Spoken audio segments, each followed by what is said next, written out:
Most people think you need the Loomis method to draw a face, but watch closely.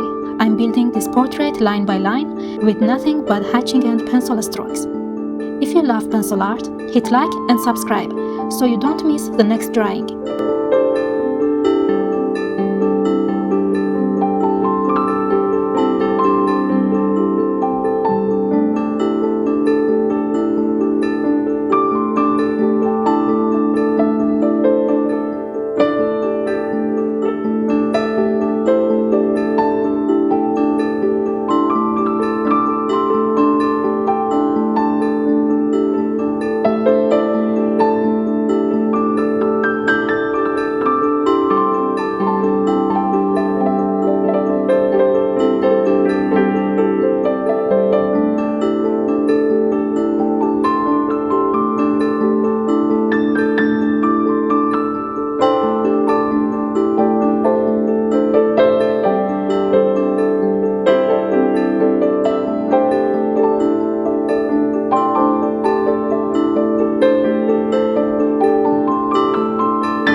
from rough lines to a finished portrait. This is how I draw faces with Loomis. I'll keep sharing more pencil art here on Parisa Art World. So if you enjoyed this, subscribe and turn on the bell for the next one.